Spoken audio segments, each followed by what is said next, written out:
Donald Trump stepped onto the platform carrying a thick folder of prepared remarks, while Barack Obama entered with something far more dangerous. The unvarnished truth wrapped in the kind of unshakable poise that made certain moments so compelling they spread across the internet within seconds. This wasn't destined to be another routine political broadcast. The entire nation understood something significant was approaching. You could sense it in how viewers canceled dinner plans, abandoned household chores, and positioned themselves before television screens and glowing tablets. This wasn't some drowsy regional segment, but primetime television featuring the marquee names Barack Obama and Donald Trump. The location was the Phoenix Convention Center, filled beyond capacity with over 2,800 attendees packed into every available space, the remainder standing along the perimeter or crowding against the barriers. The atmosphere crackled with anticipation as neighbors exchanged predictions, and strangers analyzed possibilities like experienced political commentators. On stage, two matching podiums faced the crowd, angled slightly toward each other to encourage direct engagement. The illumination was harsh but clinical, eliminating any shadows that might conceal a grimace or a smile.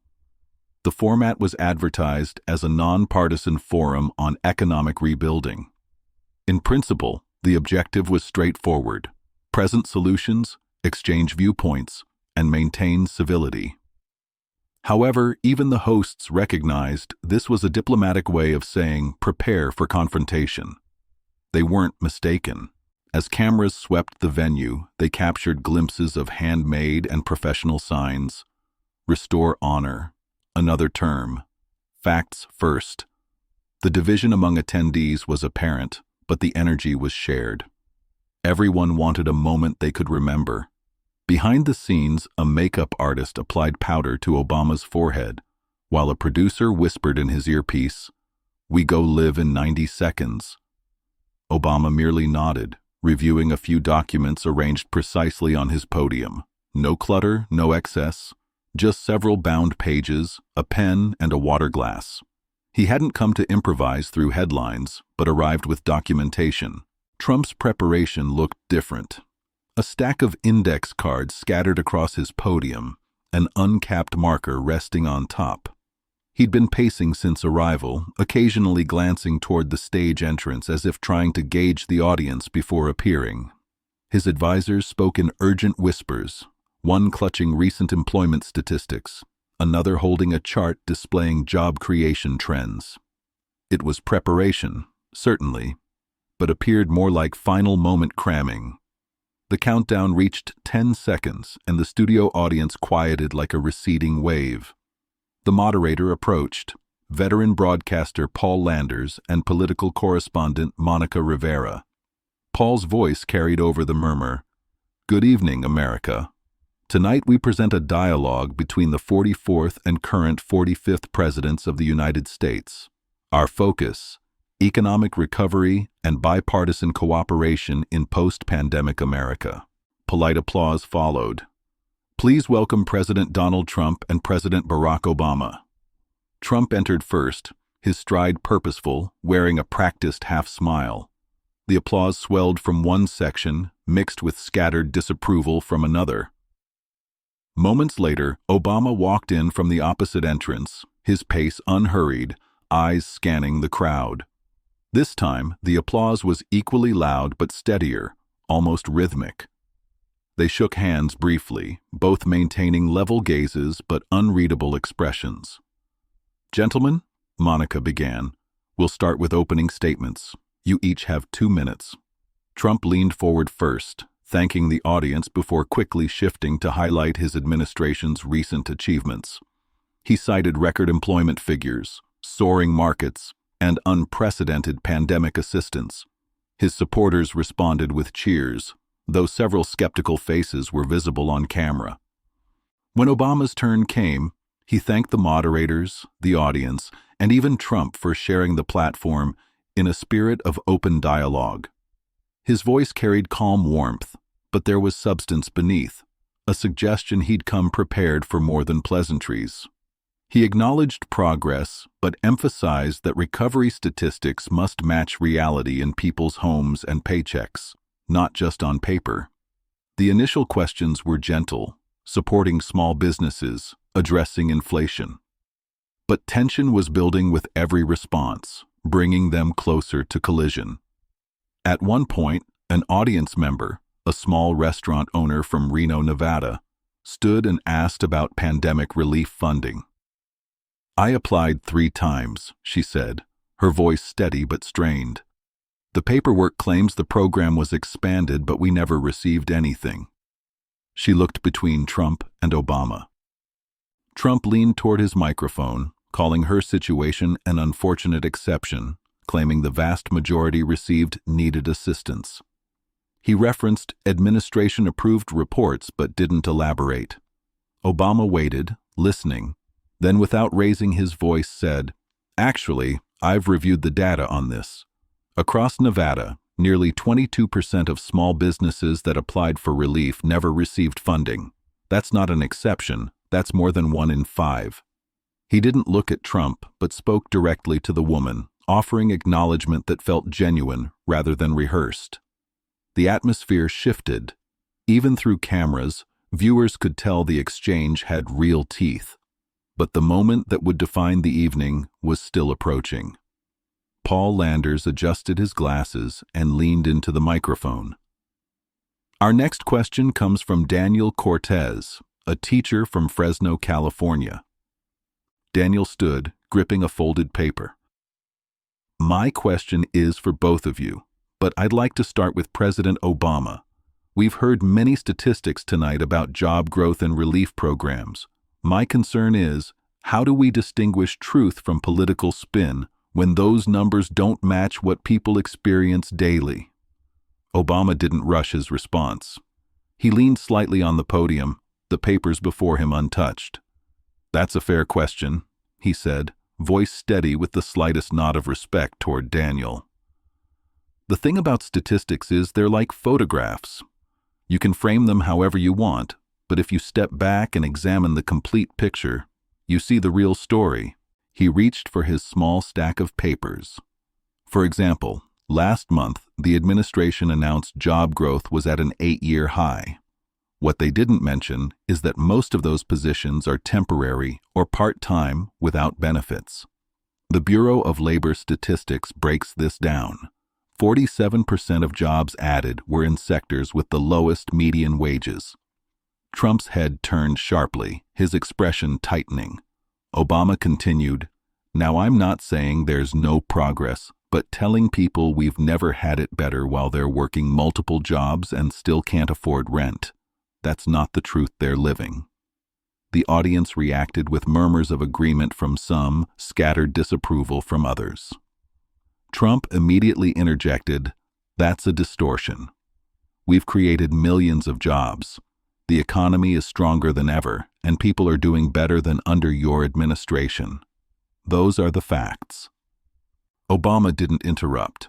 He simply placed his papers down and looked at Trump with a calm half-smile that somehow conveyed continue. Daniel, still standing, asked, "So which one of you is correct?" Obama answered first. "Check the sources. I have mine right here. They're from the Bureau of Labor Statistics and the Department of Commerce, both operating under the current administration. If you find something contradicting what I've stated, I'll stand corrected." It was a clean, almost surgical response. No shouting, no posturing, just a direct challenge supported by evidence. Monica Rivera, sensing the tension, introduced the next question from Kansas City, but before she could finish, Trump leaned toward his microphone. "You know, Barack, you had your opportunity for 8 years, and now you want to come here and tell me how to manage. The people know we're succeeding." Obama's tone remained even. "I'm not here to tell you how to manage, Donald. I'm here because the American people deserve clarity. If I see misinformation being spread by anyone, I'm going to address it." The audience erupted. Applause from the left side, grumbles from the right. Paul Landers raised his hands for quiet. Obama took a sip of water, then returned to the interrupted question. Economic recovery isn't just about charts. It's about whether a single mother in Wichita can buy groceries without choosing between milk and gas. It's whether a veteran in Phoenix can get benefits processed before facing eviction. Those are the measurements that matter. And if we can agree on that, we can start fixing it together. Trump responded with a chuckle that didn't quite mask his irritation. Nice speech, but the real world is more complicated than your little anecdotes. Obama didn't take the bait. The real world is made up of those anecdotes. For several beats, the stage was silent except for shuffling papers. Monica looked between the podiums. Let's move to our next topic, pandemic relief distribution. Obama adjusted the microphone. Happy to begin. The official statement from the administration claims 88% of relief funds reached intended recipients. That's technically accurate if you count any processed application as successful. But in the Treasury's own audit, they note nearly 18% of funds were delayed over 6 months, and in rural communities, that delay approached 25%. Those delays meant businesses closed before ever seeing assistance. Trump interrupted. Those delays were because of Democrat-run states and their bureaucracy, not us. We did our job. Obama didn't flinch. The audit I'm quoting is from the U.S. Treasury Department, issued under your administration. The bottlenecks were federal. The crowd reacted louder this time. Laughter from one side, shouts from the other. Paul Landers reminded everyone to maintain quiet, but the dynamic was clearly shifting. Obama's quiet precision was landing harder than Trump's volume, and for the first time that evening, visible irritation crossed Trump's face. The next question came from Laura Benton, who ran a family hardware store in Flagstaff, Arizona. She stood, hands clasped around the microphone. "Mr. President," she said, looking at Trump first, "my store applied for pandemic relief last year. We were told we qualified, but the funds never arrived, and we had to dismiss 3 employees. I'd like to know what went wrong." Trump leaned toward his microphone. "Well, Laura, first, I'm sorry you experienced that, but I can tell you most businesses received relief very quickly. We had the most efficient rollout in history. If there was a delay, it was due to red tape at the state level. We distributed the money, that's the truth." The camera cut to Obama, who had been quietly reviewing his papers while Trump spoke. When Trump finished, Obama glanced up, his voice measured but with an edge of steel. "Laura, what you experienced wasn't an isolated glitch. According to the Treasury's oversight report from last quarter, and I'm quoting here, over 140,000 small business applications were approved but never funded. That's not state bureaucracy. Those applications died in the federal pipeline." Trump's head jerked slightly toward Obama. "That's not true. That's absolutely false." "It's your Treasury report," Obama replied evenly, holding it up so cameras could see the header. "Dated March 12th of this year. Anyone watching can verify it." The audience broke into mixed applause and jeers. Laura looked surprised, glancing between the 2 men. Trump's voice hardened. "Barack, you know very well that's not the complete story. You're cherry-picking. There were fraud prevention measures. We saved billions in taxpayer dollars by ensuring money went to the right people." "Fraud prevention is necessary," Obama said, still calm. "But when that prevention becomes paralysis, the people it's supposed to help are abandoned. And the irony is, while legitimate businesses were waiting, some of the largest fraud cases came from companies with the fastest approvals." That landed like a punch. The audience reacted sharply, some gasping, others cheering. Trump shook his head, muttering into the microphone, "Ridiculous." Monica Rivera stepped in, trying to shift focus. "Let's move to job creation numbers." But Trump wasn't letting it go. "No, I have to respond to that. Barack, you're using your smooth talk to make it sound like things were worse than they were. People know we've had historic success." Obama finally turned his full attention toward Trump. Historic success? Let's discuss that. The administration claims 4.2 million new jobs in the last year.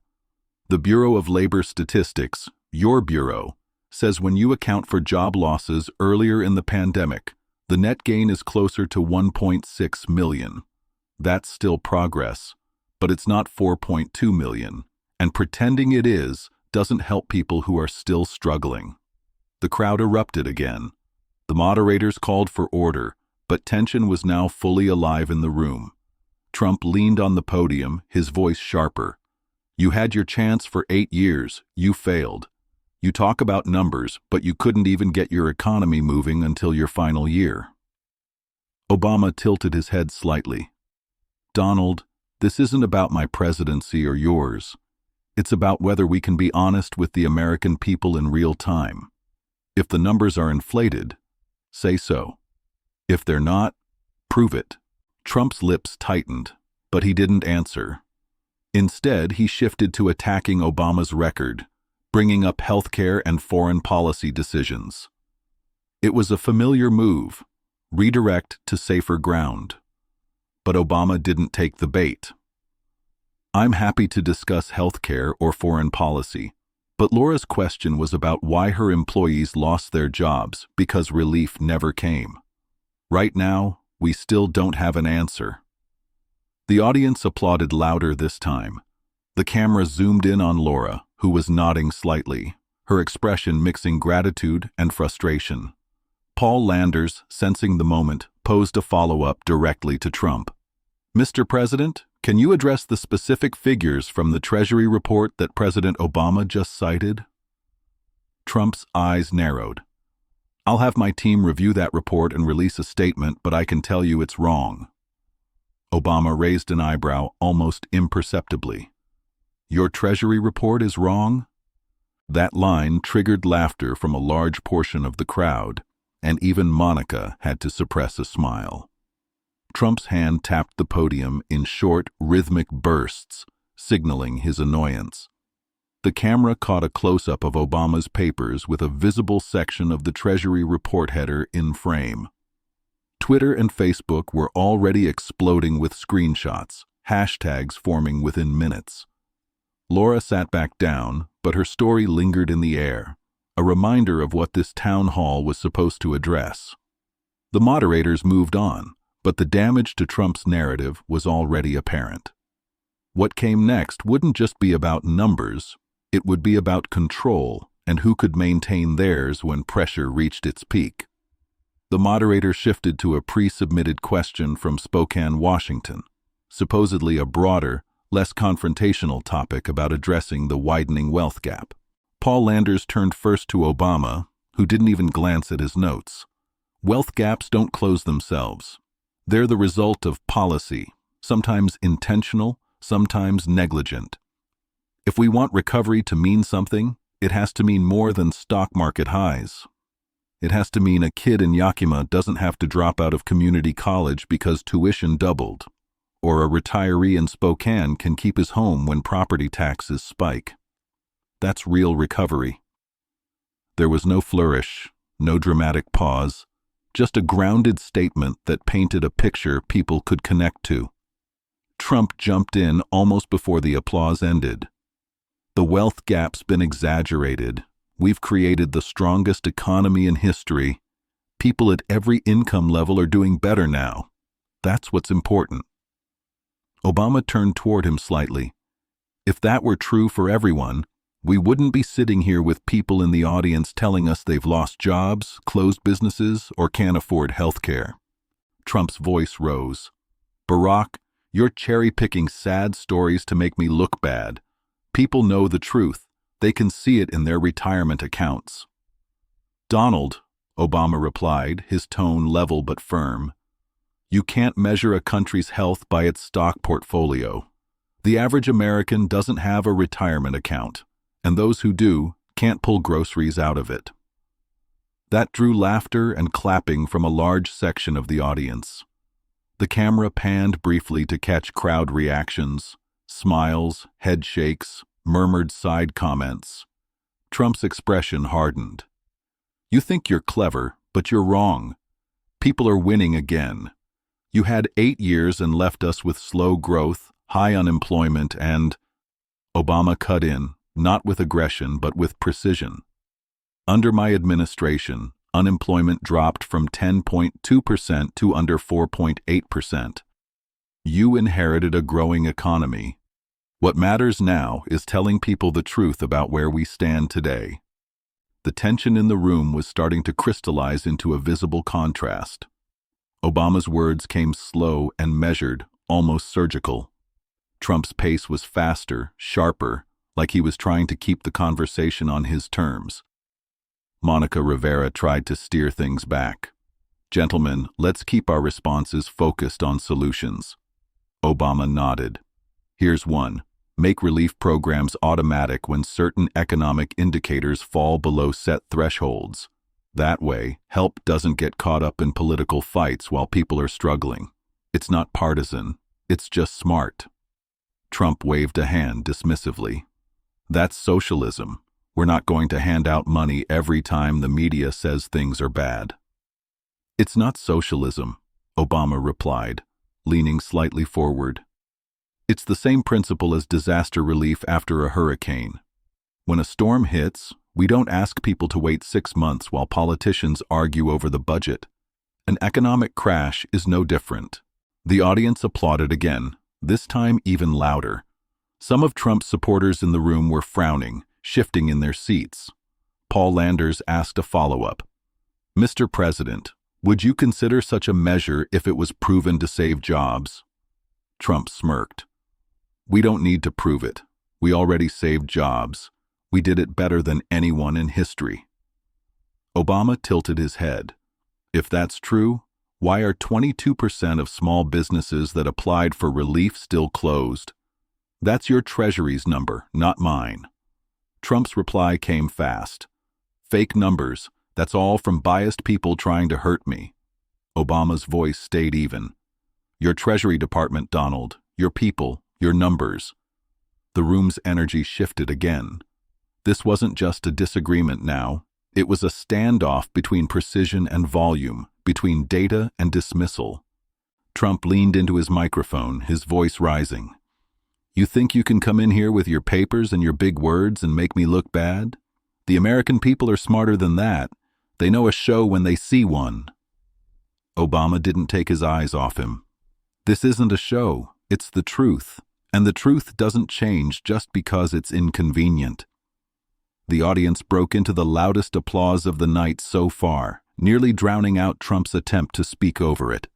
The camera caught a brief shot of the moderators exchanging glances. They knew the conversation had moved beyond standard political theater. On social media, clips of the exchange were already hitting millions of views. The split-screen shots, Trump's reddening face on one side, Obama's calm gaze on the other, were being replayed and dissected in real time. But the pressure was only starting to build, and one sharp moment ahead would ignite it like a match to dry grass. The question came from Frank Dalton, a retired auto worker from Toledo, Ohio. He gripped the microphone like it carried the weight of his years on the factory floor. Mr. President, he began, looking straight at Trump, I worked 41 years for the same company. I paid my taxes, raised my kids, did everything by the book. Last year, I lost my pension when my company filed bankruptcy.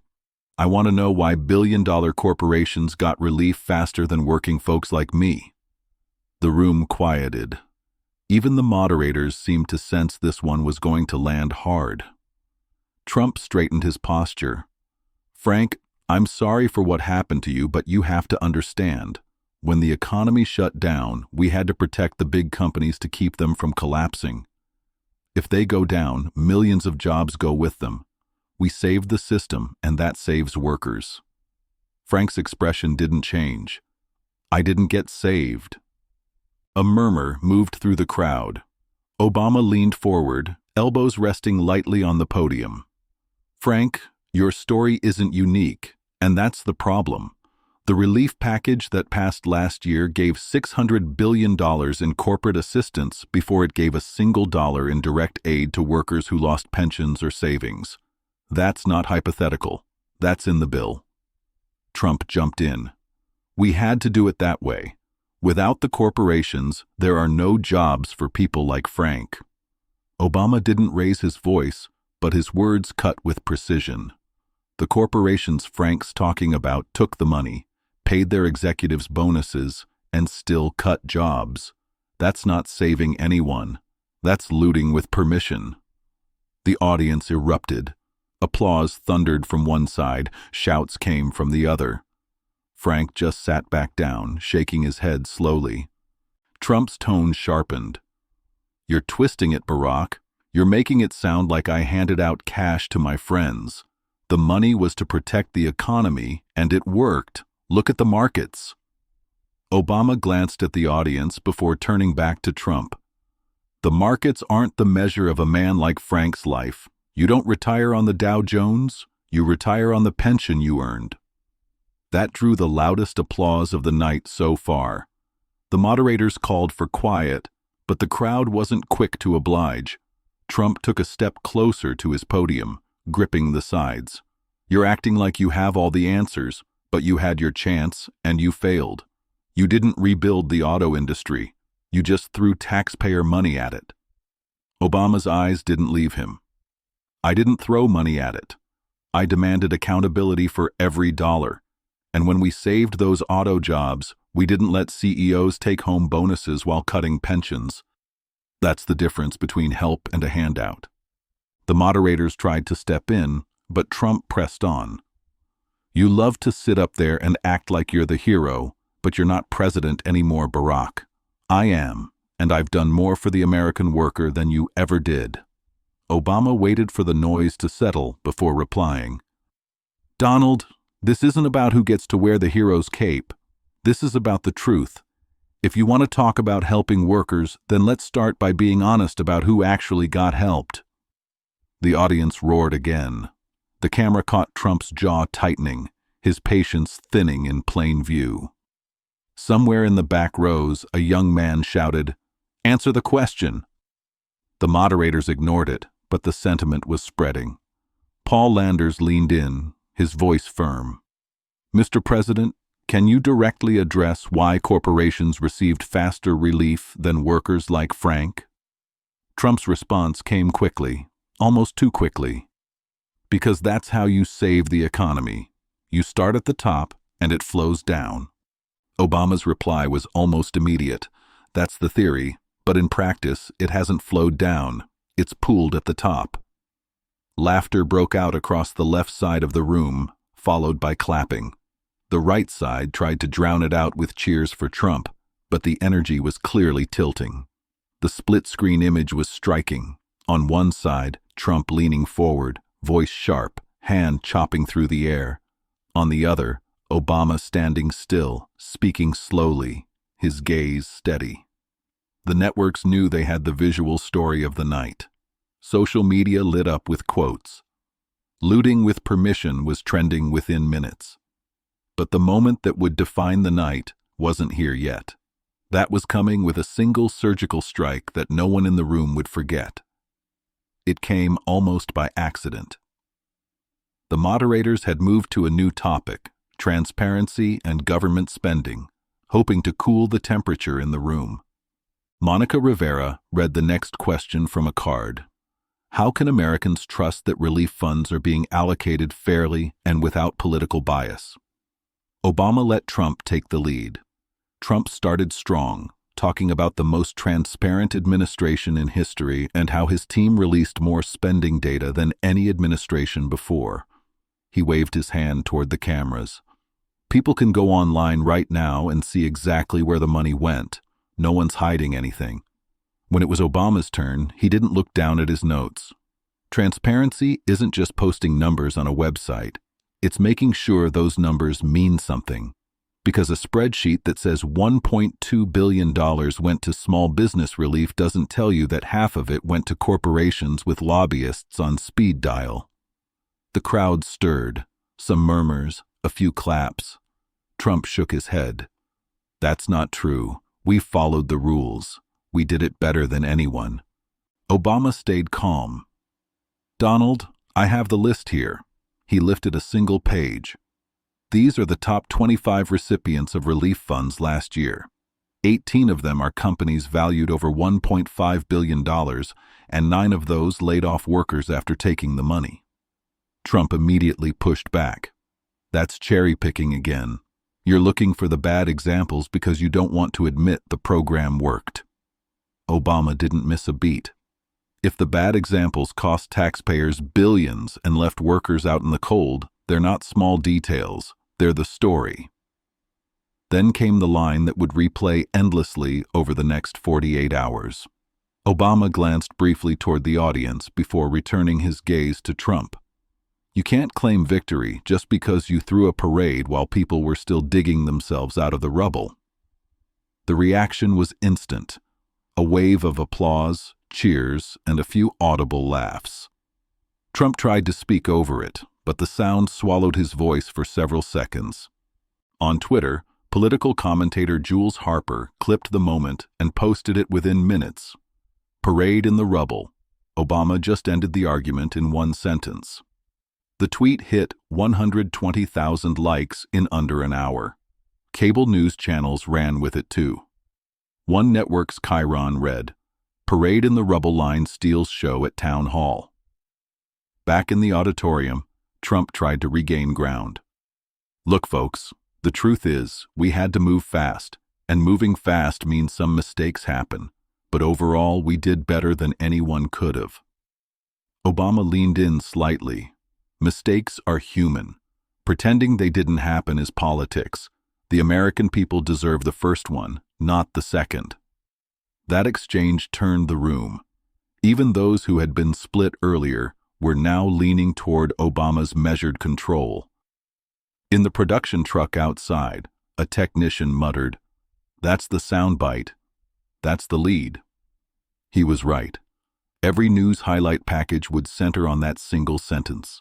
The moderators moved on, but the shift in energy was impossible to ignore.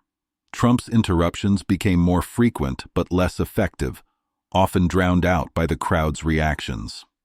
Obama, sensing the momentum, let pauses linger just long enough for the audience to fill the space with applause or murmurs. By the time the moderators called for a brief commercial break, the control room was buzzing with quiet certainty. The parade in the rubble moment had sealed the night's narrative. But the real test wasn't the line itself. It was how the final stretch of the town hall would lock in the public's memory of who truly came out on top. When the cameras returned, the room looked the same, but the air had changed. The audience sat straighter, leaning in as if waiting for a rematch.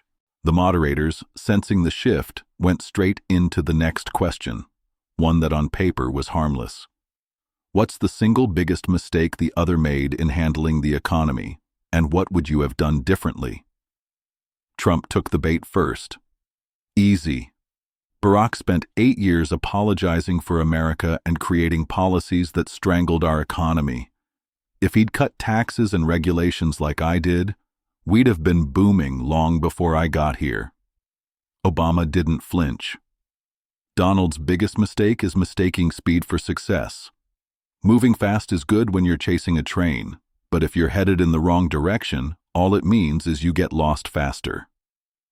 The crowd reacted, laughter mixed with applause, and Trump's smile thinned. The town hall ended with polite applause, but the energy in the room was anything but neutral. As credits rolled, Trump left the stage quickly, bypassing the moderators and heading straight for the backstage corridor. Obama, in contrast, lingered for several minutes, shaking hands with audience members, exchanging words with the moderators, and even pausing for a quick selfie with students from Fresno State. That visual, one man rushing off, the other staying to engage, was the final live image many viewers saw before the broadcast cut to analysis panels. Within an hour, cable news networks were replaying the "Parade in the Rubble" line on loop. Twitter polls showed Obama winning the town hall by margins, ranging from 68% to 81%. Hashtags like Mar Parade, In the Rubble, Nar Lost Faster, and Your Treasury Report began trending globally. For Obama, the event reinforced a broader belief. Telling the truth plainly, even when uncomfortable, is worth more than spinning it for applause. For Trump, it was a reminder that in an era of instant replay and viral sound bites, every word and expression will be measured and replayed 1,000 times. And for the rest of the country, it was a moment to think about what they really value in a leader: the loudest voice in the room or the one that can explain the truth in a way that sticks.